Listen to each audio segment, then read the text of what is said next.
Anaparthi BJP MLA Nallamilli రామకృష్ణారెడ్డికి భద్రత పెంచింది ప్రభుత్వం. నల్లమిల్లి రామకృష్ణారెడ్డి పర్యటనలో ప్రత్యర్థులు దాడి చేసే అవకాశం ఉందని ఇంటెలిజెన్స్ హెచ్చరించింది. దీంతో అప్రమత్తమైన రాష్ట్ర ప్రభుత్వం నల్లమిల్లి రామకృష్ణారెడ్డికి 2+2 భద్రత పెంచుతూ నిర్ణయం తీసుకుంది.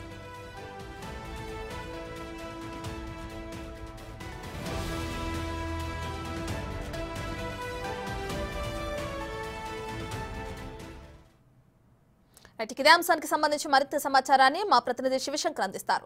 రైట్ శివశంకర్, అటు నల్లమిల్లి రామకృష్ణారెడ్డికి 2+2 భద్రత పెంచుతూ నిర్ణయం తీసుకున్నారు అధికారులు. దీనికి సంబంధించి డీటెయిల్స్ ఏంటి?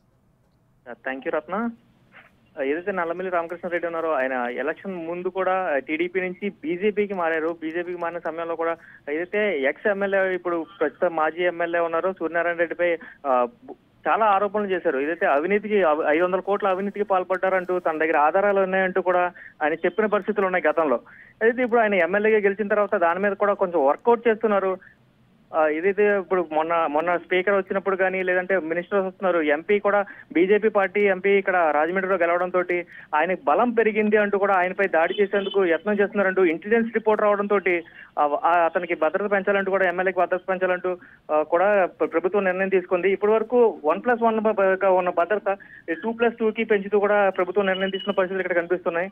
అయితే బయట ఏదైతే పర్యటనలకు వెళ్ళేటప్పుడు కూడా ఆయనకి థ్రెడ్ ఉంది అంటూ కూడా ఇంటెలిజెన్స్ రిపోర్ట్ రావడంతో ఆ ఇంటెలిజెన్స్ నివేదికను ఆధారంగా చేసుకునే ప్రభుత్వం అయితే 2+2 సెక్యూరిటీని పెంచిన పరిస్థితి అయితే అనపర్తిలో కనిపిస్తున్నాయి. Right, thank you Shivshankar.